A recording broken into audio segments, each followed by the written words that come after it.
Welcome friend. Current knowledge 0.1 में आप सभी का स्वागत है।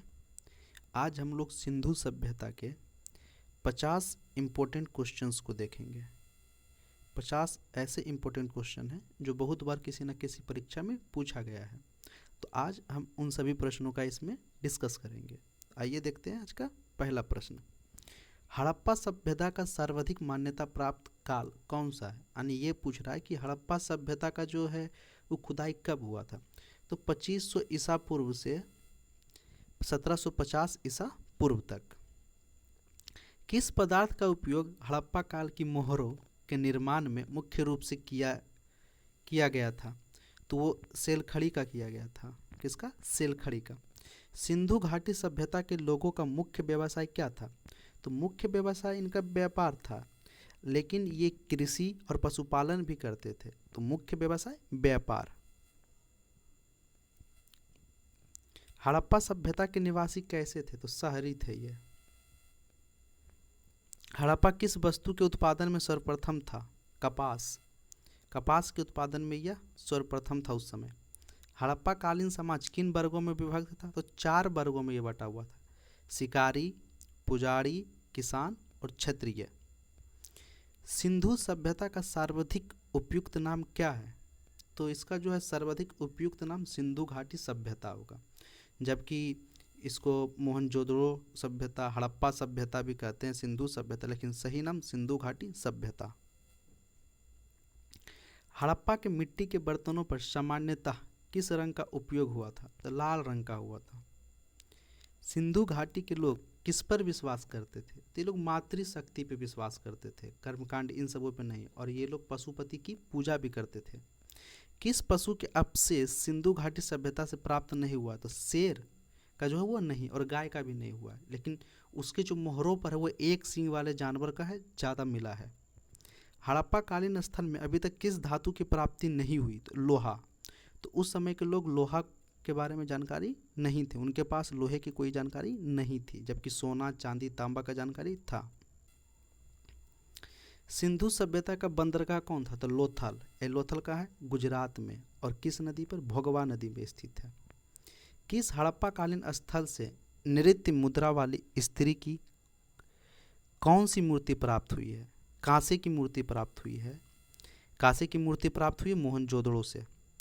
सिंधु सभ्यता का उत्तरी सीमा कौन है? तो मांडा, जो कि चिनाब नदी। कौन है? मांडा, चिनाब नदी। और इसका पश्चिमी सीमा वेस्ट जो बाउंड्री वो सुतका गेंडोर, सुतका गेंडोर। भारत में चांदी की उपलब्धता के प्रसिद्ध प्राचीनतम साक्ष्य कहाँ से मिलते हैं? हड़प्पा संस्कृति से। सिंधु घाटी सभ्यता को आर्यों से पूर्व के रखे जाने का महत्वपूर्ण कारक है मृतभांड है।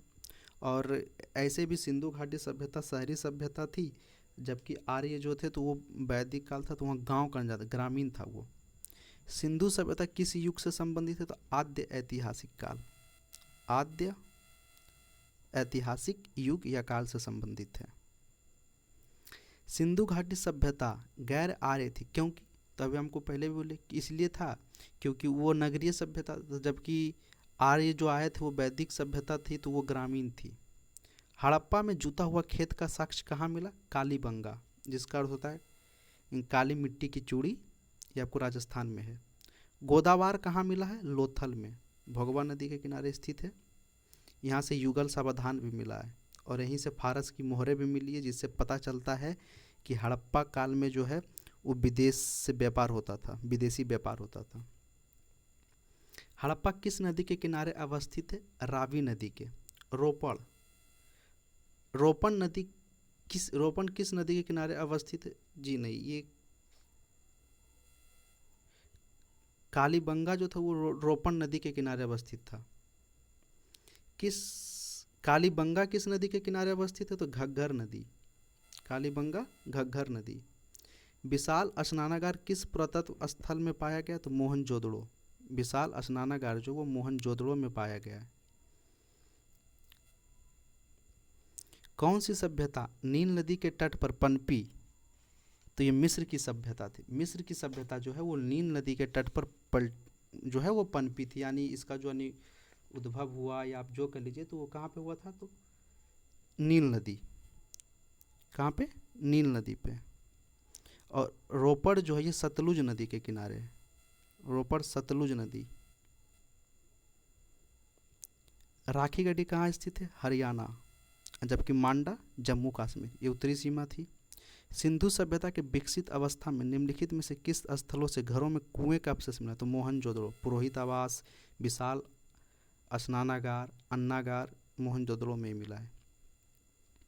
मोहनजोदड़ो एवं हड़प्पा के पुरातात्विक खुदाई का प्रभार किसको मिला था? सर जॉन मार्शल को। हड़प्पा संस्कृति के संदर्भ में संस्कृत स्थापित्य का प्रमाण कहाँ से मिला? धौलावीरा। ये 3 भागों में बटा हुआ था, धौलावीरा। कौन सा हड़प्पा नगर 3 भागों में विभक्त है? तो धौलावीरा। सिंधु घाटी के लोग विश्वास करते थे मातृशक्ति में, और ये लोग पशुपति की पूजा करते थे। एक उन्नत जल प्रबंधन व्यवस्था का साक्ष्य कहाँ से मिला है? धौलावीरा से मिला है। कहाँ से? धौलावीरा से एक उन्नत जो है इसका साक्ष्य मिला है, धौलावीरा।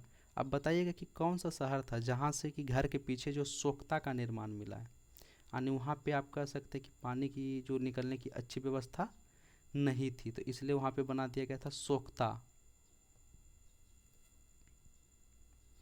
हाथी दांत का पैमाना हड़प्पा सभ्यता के किस शहर में मिला? लोथल में। कौन सा स्थल घग्घर और उसकी सहायक नदियों की घाटी में स्थित है? बनवाली। वस्त्रों के लिए कपास की खेती का आरंभ सबसे पहले कहाँ किया गया? भारत में। भारत में जो वस्त्रों के लिए कपास की खेती का प्रारंभ किया गया। किस पशु के अवशेष सिंधु घाटी सभ्यता में प्राप्त नहीं हुआ? तो आपको मैंने पहले भी बताया, शेर तथा गाय। सिंधु घाटी सभ्यता में माप तौल के लिए न्यूनतम बाट, यानी जो वजन करने वाला चीज़, कितना? 16 ग्राम। अगर आपको किसी को 1 किलो देना है तो इसका 1/16 कीजिए, तब आप दे सकते हैं, तब भी 1 केजी नहीं होगा। सिंधु सभ्यता के विनाश का सबसे बड़ा कारण किसे माना जाता है? बाढ़ को। बाढ़ को जो सिंधु सभ्यता का विनाश का सबसे बड़ा कारण माना जाता है। सिंधु सभ्यता की लिपि कैसी थी? भाव चित्रात्मक, इसको कोई पढ़ नहीं सका, वहाँ भाव चित्रात्मक थी। सिंधु सभ्यता में घर का आकार कैसा था? तो आयताकार, आयत की तरह घर बना हुआ था सिंधु सभ्यता में। सिंधु सभ्यता में तो क्या था कि यहाँ की जो सड़कें हैं वो एक दूसरे को समकोण काटती थी, जिससे क्या होता था कि और ये यहाँ की जो सड़कें वो उत्तर से दक्षिण की ओर रहती थी, यहाँ की सड़कें। इसका ये फ़ायदा होता था कि जब हवा आती थी तो ये वो कट जाता था, पूरब से पश्चिम रहती थी सड़कें। चित्र सही बना, समकोण काटती और पूरब से पश्चिम इसकी सड़कें रहती थी। यहाँ की नालियाँ ढकी हुई थी और अर्थव्यवस्था का मुख्य आधार कृषि था, लेकिन ये लोग सबसे ज़्यादा व्यापार करते थे। Thank you.